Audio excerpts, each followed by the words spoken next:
Greetings, everyone. Glenn Kellaway from the basement. Hope everyone has a wonderful day today. Back with another video. More thrift store gold and a few other things too.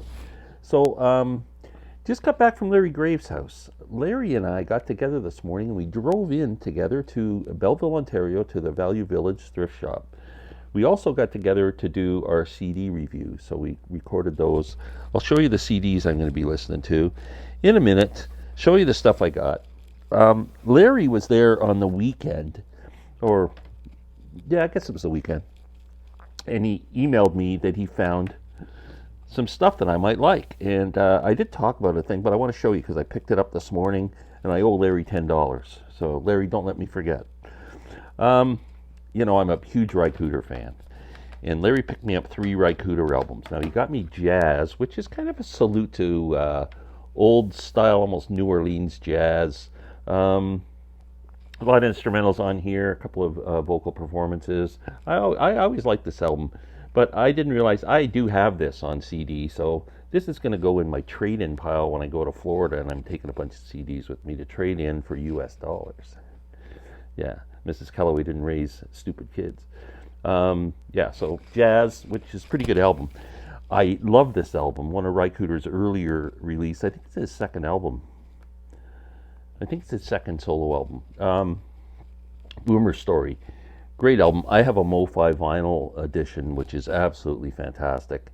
And I don't have it on CD, and I never see it in my travels. So thank you, Larry, for this one. Really excited. I also have a box set called Soundtracks, Cooder. All his soundtrack albums, there's about 7 or 8 of them in this box set. He does great soundtrack work. But there was a compilation CD, 2 CD set that came out, music by Cooder, which I don't have. So it's kind of nice to have a smaller comp that I can throw on. I'm going to listen to this later today because I just find this really relaxing to listen to. Nice slide guitar, kind of moody, and it's very cool. Cooder music. So thanks, Larry. That was what Larry got me last Saturday. This morning, oh, and he also, on the way there, Larry had a few albums. You know, Larry picks up some of this stuff, eh? He had some albums he was going to trade in there because you get a discount coupon, so he was taking some albums back. And one of the ones I saw in his pile was this. Ronnie Hawkins, Lady from Baltimore and Home from the Forest. Ronnie had a local hit. I don't know if it was a hit in the States at all, but he had a local hit with doing a cover of Gordon Lightfoot's Home from the Forest. And, you know, kind of associate Ronnie Hawkins with a folky ballad, but that's exactly what it was. And what attracted me to this, like, I really don't really care about that album that much, but what I do care about is the label. It's on the Yorkville label. Now, to me, Yorkville just brings back memories of my childhood. If you're not aware of, the Yorkville label came out of Yorkville Village in Toronto, was our Haight-Ashbury. The cool thing about ours is because it had all the coffee shops where all the performers would play, and that's where people like Neil Young got their start, and Joni Mitchell, Ian and Sylvia met at the riverboat there, I believe. Gordon Lightfoot, Rick James, John Kay, Steppenwolf got their start there, kind of in that whole area. It was very hippie-ish, the same kind of peace and love, and everybody hanging out and living in the neighborhood. And just like Haight-Ashbury, it went to hell. Drugs, biker gangs, you know the story. Ours was on a smaller scale, but the same thing happened. But it was a pretty magical area, and that label is very cool, Yorkville Records. So I'm real happy to get that. Thank you, Larry. Okay, what did I pick up this morning? I picked up a couple things that I'm going to take with me to the States to sell. Now, what happened? There was a 30% off today for Seniors Day. I had to lie and say I was a senior. So I picked up these things. So remember, this is 30% off these prices. Led Zeppelin box set, $4.99. 2 CD set with a book. Comes with a fairly thick book. Cool pictures and whatever. Disc 1 and Disc 2, they both look the same. It has, it's a comp. Good Times, Bad Times, We're Gonna Groove. Oh, I guess maybe it's got some stuff. Come Home Baby, previously unreleased, some previously unreleased tracks. Kind of cool. I don't know if anybody is familiar with this or not, but I know I could pick up a couple of bucks, take 30% off of $5. What's that? 3 times $5.50. So this cost me $3.50. I'll be surprised if I don't get $5 or $6 US for this. Another one that I picked up was Pink Floyd's Pulse. I actually own this already, and is this the one with the... Yeah, see, this doesn't have the flashing light, but maybe if the flashing light one's worth more money, I'll trade in my flashing light version and keep this, because I don't care about the flashing light. But this is a pretty good live album. So I got that for $2.99 less 30%, so around $2. Again, I think those two, because I have them and I don't think I want the Zeppelin comp, I'm going to try and make some money on. Then I got 5 other titles that I wanted.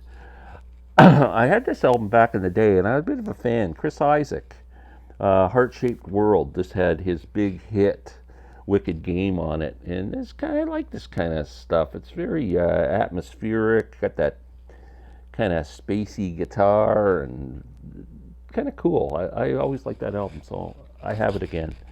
This is a Paul Simon album I don't own and have never heard. You're the One. It might suck. I'm sure there might be a track or two on it. Again, $2. Both of those are $2 with the discount. Van Morrison's Astral Weeks, one of my favorite albums of all time.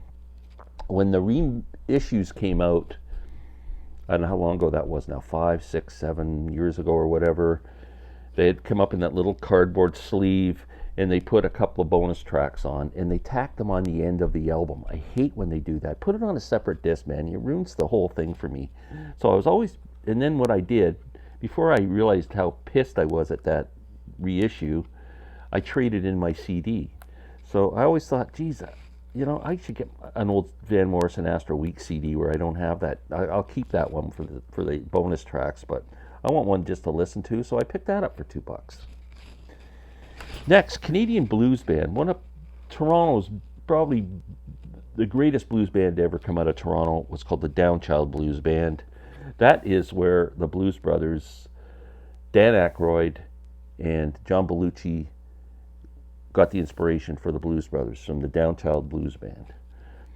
I bought Downchild Live. Now, this isn't an old album from their heyday in the 70s, but this was from 2007, recorded at Palais Royal in Toronto. Now, Palais Royal is also famous because the Stones played there. Yeah, so there we go. They had a big hit with a song called Flip Flop and Fly, and I got everything I need almost, but I don't got you, and you're the thing I need the most. This is one I've never heard before.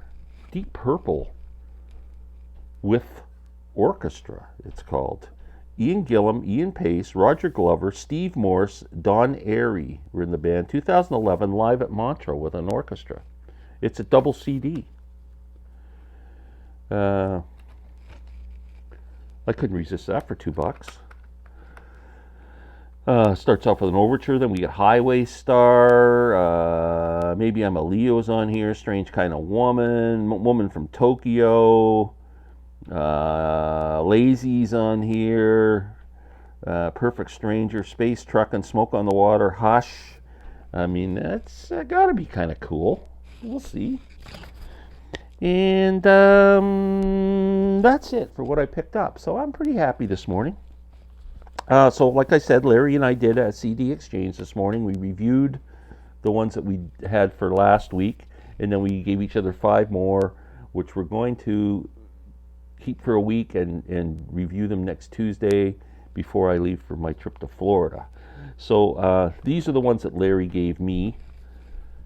Roxy Music's first album. I've never heard this. You know, I'm always interested in hearing Roxy Music because I've got a lot of respect for them, but the only album I've ever owned from Roxy Music is Avalon, which I'm a fan of. I think it's one of the greatest sounding albums I've ever owned. I really like that album.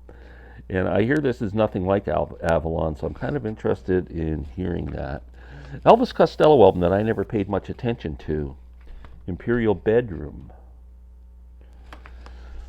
The Tubes. I didn't realize this was produced by Al Kooper. White Punks on Dope. That's the only song I know by The Tubes, so we'll see. I'm trying to get into Genesis more. I'm telling you, I have a hard time loving Genesis. Nothing but respect. Love all the players in the band, but for some reason that early Genesis, except for certain things, just doesn't do it for me. I do like Foxtrot, though, I got to tell you. So Larry lent me Nursery Crimes. Let's try this. I think this is the first album that had Steve Hackett on it. And finally, a masterpiece of an album that I actually turned Larry on to, and he thinks it's a masterpiece too. I think it should be in everyone's collection. It's No Other by Gene Clark. Now, I am so familiar with this album because I've listened to it 1,000 frickin' times, but I do not have this deluxe edition, which has the album, all the instruments and everything taken out. It's just scaled down, bare bones. I believe it's almost like an acoustic version of the album. So that's what I'm ranking, is the bonus disc, not the original release. So they're the 5. And that's all I got. So I hope everyone has a great day. I'm going to just sit and listen to tunes. So talk to you soon.